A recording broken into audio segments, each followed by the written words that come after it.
A moment 12 years in the making. The Saskatchewan Roughriders defeating the Montreal Alouettes in Sunday's Grey Cup game, bringing the CFL Championship trophy back to Saskatchewan.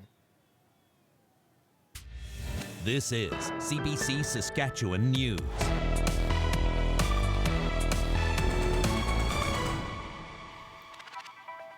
It is Monday, November 17th, and the CBC Saskatchewan News starts right now. I'm Ethan Williams. Thank you for joining us. It is a celebration in Rider Nation. For the first time in over a decade, the Grey Cup is back in Saskatchewan, and people in this province have thrown a party.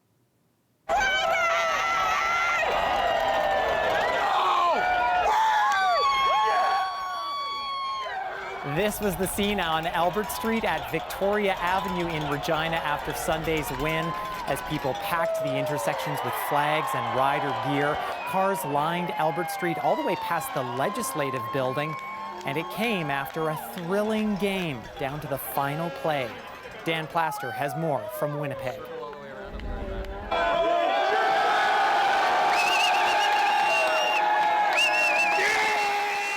Emotions overflowed as the Saskatchewan Roughriders hoisted the Grey Cup for just the 5th time in franchise history. It was a win that was celebrated not just between teammates, but with their family and friends. Being a close-knit family was a theme throughout the season that culminated with this victory. Man, this moment is crazy. I got my wife here, I got my mom here, my mother-in-law, my daughter here. I already know when we get back to the hotel, I get to see them, and I just get to appreciate this moment. Like, these guys have been so special to me all season, and you know, like I said, I'm just happy to be a part of it. It feels amazing. My family here with me. That's all I ever wanted, man. It's everything I ever dreamed about. Last night I dreamed about this right here, this moment right here. This confetti right here, man. Thank you, God. Thank you, God. First down, just inside the 5. Back to A.J. left. Touchdown, Riders! Emotions ran high throughout the game as the Riders raced out to a 25-7 lead late in the third quarter, only to see the Montreal Alouettes claw back into the game. But the Riders were able to rally yet again to seal the deal with big plays on defense. I just saw him, sneak it to my side. I had to set the edge. I tried to defeat the block. Came into my arms, and I don't know. It was all on the line. It was do or die. I had to make something shake, and the ball came out. They always say defense wins championships. Defense wins championships. We showed that today with the takeaways that we got, and always making plays when it came to us. Coach leans on us all the time, and we delivered today. Now the team is finally able to relax and enjoy the fruits of their labor as they get to celebrate the win, not just with their family and friends, but the whole province. I think it'll be, as time goes on, we'll see more and more of what it means to this province, and so couldn't be more grateful. When I first got drafted in 2022, I couldn't believe we only had 4, you know what I'm saying? And then I made up on myself to in the receiver group, the whole team, man, we got to bring a 5th one in this town, in the city of Regina, and the whole province of Saskatchewan, because they deserve it. And I better see everybody at the parade. Dan Plaster, CBC News, Winnipeg.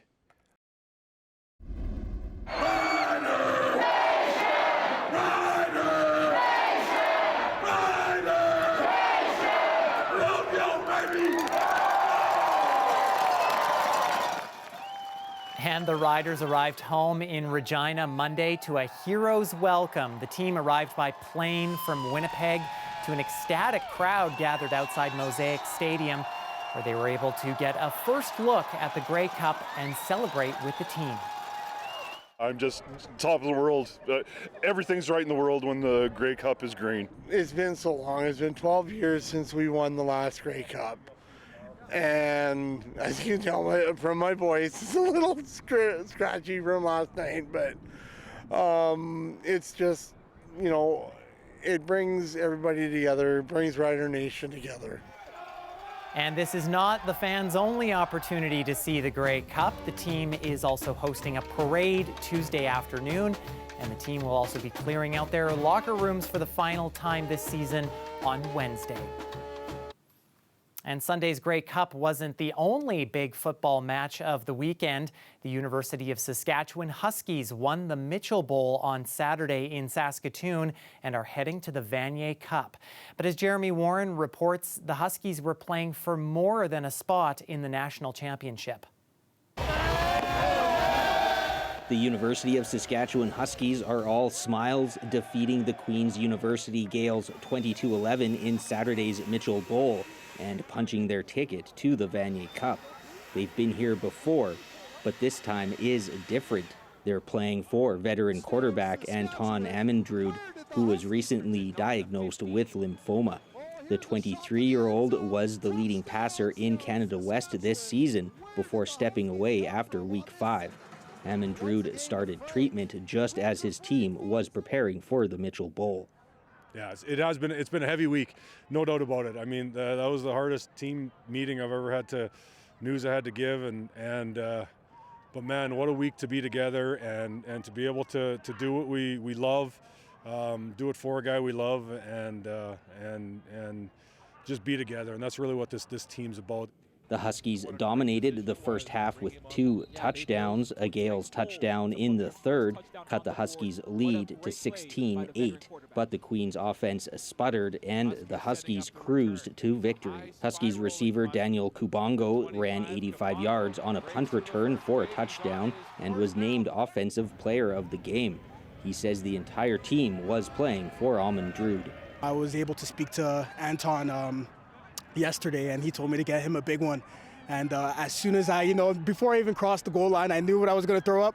I knew I was going to, go to the camera and just tell Ace we love him, because we really do, and we're doing this for him. Seth Hundaby was named Defensive Player of the Game thanks to 2 sacks and a forced fumble.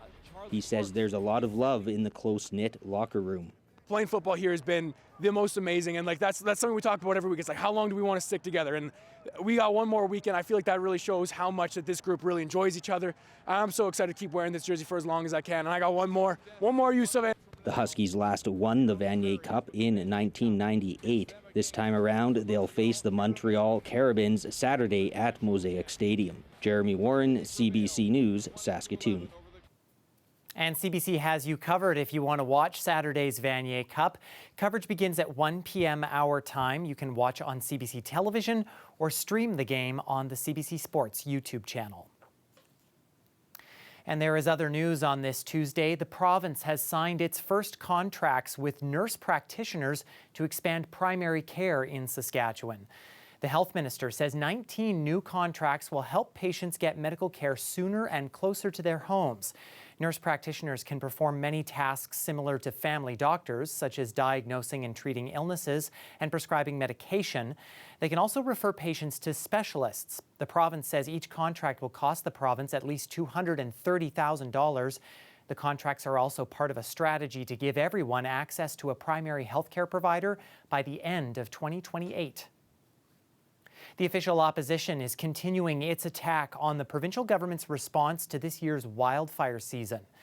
More than 200 homes in the northern village of Vanier Beach were burned as a wildfire swept through the area in June. According to documents provided by the NDP, residents of Vanier Beach are being charged up to $30,000 in sales tax as they rebuild their homes. The NDP says the government should waive the PST because it is, quote, the right thing to do. Whether there was adequate insurance, underinsured or no insurance at all, PST on construction labor this year in northern Saskatchewan is, for those that were affected by wildfires, is totally unacceptable in my opinion. We have implemented unprecedented supports for the people who have suffered tragic loss, Mr. Speaker, and we will not exploit those people, Mr. Speaker, from their as they experience that tragedy, Mr. Speaker.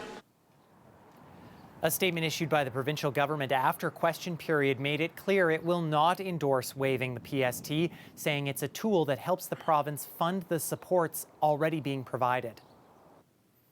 The Canadian Real Estate Association has released its latest housing report, and the numbers are mostly down.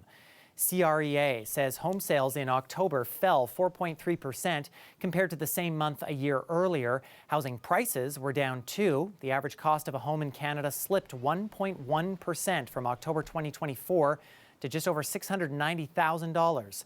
But the number of listings was way up. with about 7% more properties for sale across the country than there were last fall. Well, the Riders will be holding a parade in Regina to celebrate their Grey Cup win, as we told you earlier. It is happening Tuesday beginning at 2 p.m. You're asked to line Albert Street from 13th to 20th Avenues, then join the team on the steps of the Legislative Building for a full celebration. You can also watch some coverage of that parade on our CBC Saskatchewan YouTube channel. That's starting to when it's closer to the Legislative Building, so around 2:30 or 2:45 around that time. Stay with us. We have more news and a look at your forecast when we come back.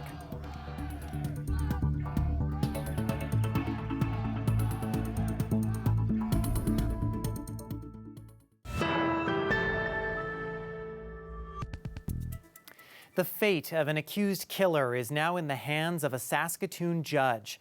The Crown and defense wrapped up their cases Monday in the Andrew Rosenfeld murder trial. He's accused of shooting his girlfriend, Nikira Brown, 3 years ago. Dan Zakreski brings us that story. The evidence tells a story of a young couple, a West Side apartment, and a shooting with this gun. It's now up to a judge to decide what happened here between Nikira Brown and Andrew Rosenfeld. The lawyers laid out two possible scenarios over the 3-week trial. Andrew Rosenfeld killed his girlfriend, or Nikira Brown killed herself. Rosenfeld spoke to police twice in the first 24 hours after the shooting. His story kept changing.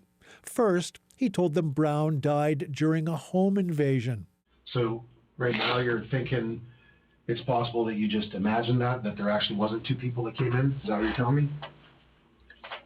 I guess so. Okay. You know? And then about hiding the sawed-off rifle. I don't know why my body told me, my mind, I was just looking at it when I was on the phone with her and I was like, I gotta, you know. Rosenfeld and Brown were both in the Terror Squad street gang. The Crown's theory is that Rosenfeld was a small-time drug dealer who was about to lose his girlfriend. She wanted out of this squalid apartment and an abusive relationship. He was scared that she'd take his clientele when she left, and he was jealous. The defense says Brown killed herself while in a mental health crisis. Now, she'd lost custody of her little boy and was losing her battle with addictions. As for Rosenfeld's lies, the defense says put yourself in his shoes.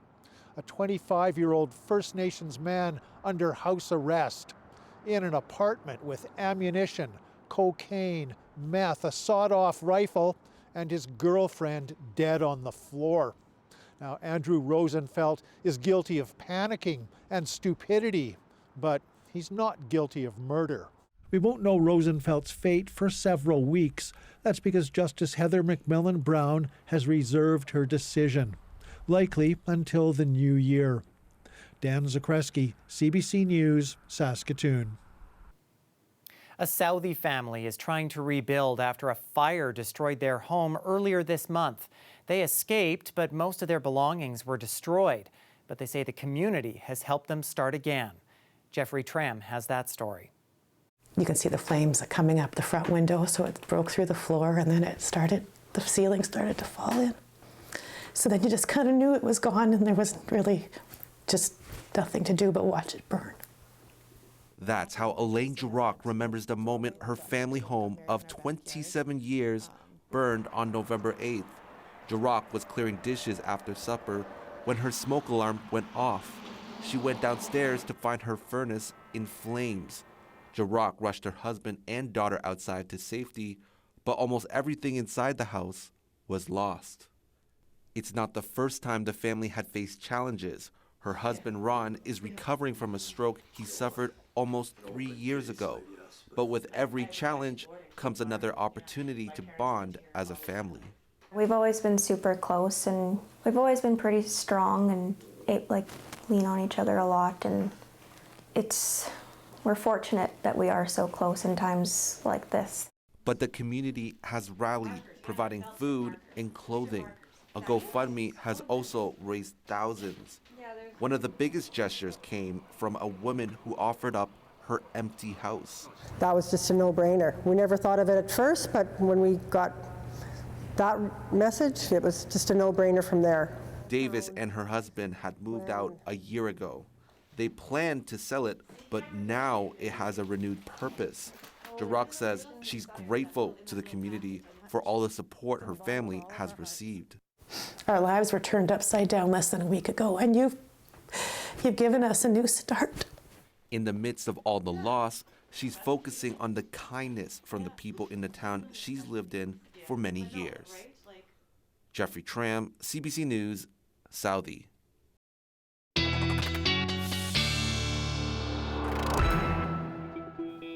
Well, after the foggy pea soup-like weather we had on Sunday, it was nice to finally see things clear out across the province. And another warm one for us, with temperatures still at 4 degrees in Regina over the supper hour.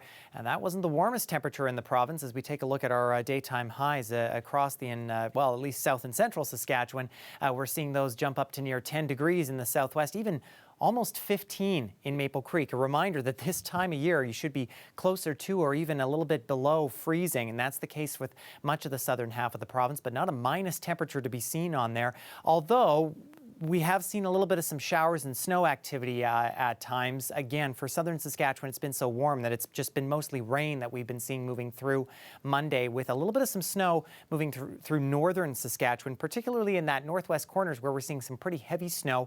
Snowfall warning remaining in place for the Uranium City area, and that is expected to continue overnight before tapering off into Tuesday. Still some rain, or maybe even a little bit of freezing rain for south and central as we get into early Tuesday before that starts to clear away. And then as we get into early Wednesday, that's when our next low pressure system starts to move in, bringing what looks to be mostly snow to parts of the province, especially through central Saskatchewan.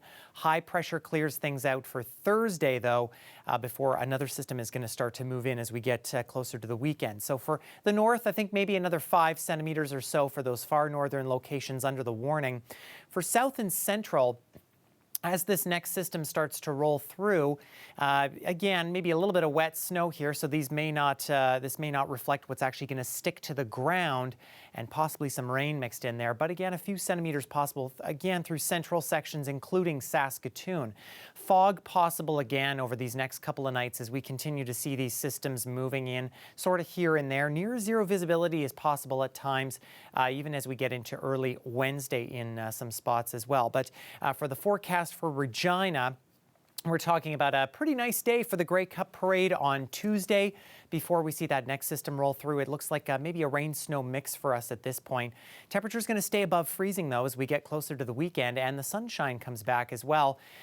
Normal for this time of year overnight should be minus 12. We will get nowhere near that over these next few days. Same with Saskatoon as we look at a mostly cloudy day for Tuesday. There is the possibility of some flurries for Wednesday. Again, that might translate into a little bit more snow. We'll see how that system develops as we get into Tuesday here. And then sunshine for Thursday and Friday before another chance of flurries on Saturday, and then back closer to seasonal for this time of year for Sunday and Monday. Well, Operation Santa is back in action to help struggling families in Saskatoon this holiday season. It brings together 16 community organizations that will deliver hampers of food and gifts. Hampers are customized to go to people whether they are in a home, a hotel, or unhoused. Organizers say receiving the care package is special. I was a young mom with 2 kids. She got her family allowance and her student check. They had no home. She was able to put the deposit down and get the apartment. She sat her kids down and she told them, this is our Christmas, this is all we can have. And that recipient was able to give her kids some presents after volunteers knocked on her door the next day. Last year, Operation Santa helped more than 1,000 families, students, and residential school survivors. Merry Christmas. Look at there. We've got tooths that say ho, ho, ho. And another sign the holiday season is near is an early visit from Santa himself, making a stop at the annual Santa Claus Parade over the weekend in Saskatoon. Hundreds turned out along the parade route downtown Sunday. And yes, rumor has it Santa may be a Rider fan after all. We're back after the break.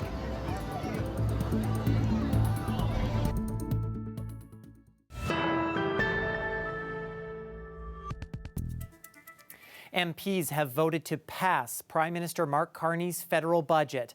The Liberal government has won its final confidence vote. That the result means there won't be a winter election.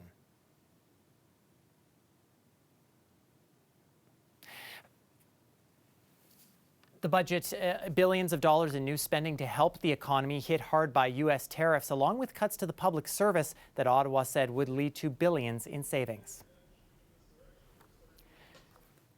Canada's inflation rate fell to 2% in October, according to the latest numbers from Stats Canada. That's down from 2.4% in September. The drop is largely due to lower prices at the gas pump and a slower growth in grocery costs. Costs for fresh vegetables and processed food fell, but this was offset by higher prices for fresh or frozen chicken. The October inflation report comes ahead of the Bank of Canada's final interest rate decision of the year on December 10th.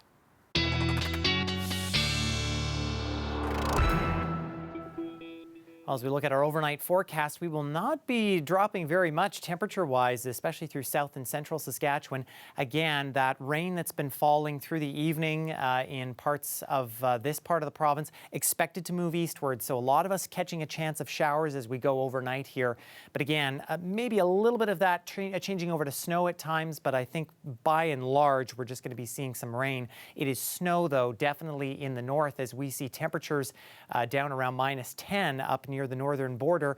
Skies, though, expected to clear away as that snow starts to move out as we get into Tuesday afternoon, leaving us with mostly sunny conditions and temperatures pretty nice as well. A bit of a range there from +1 in Cumberland House to -7 in Uranium City. For south and central, we'll start the day still with some showers, especially that moisture closer to the Manitoba border. Then as we get into the noon hour, Regina, if you're headed out to the Grey Cup parade, just keep in mind that there may be a few sprinkles here and there. Early kind of in that parade before that starts to move away, the chance of showers at least moves away, but we will still likely see some cloud cover hanging around into the afternoon. Temperatures, though, quite nice. Again, this time of year we should be below freezing, and we'll spend another day in the positive single digits for most of us. And that is our news for this Monday. For more news anytime, you can always head to cbc.ca/sask or subscribe to our CBC Saskatchewan YouTube channel. And you can also download the CBC News app on your smartphone or tablet. And of course, we'll have coverage of the Grey Cup Parade on Tuesday on our YouTube channel. You can check it out there. We'll hope to see you then. Thanks for watching.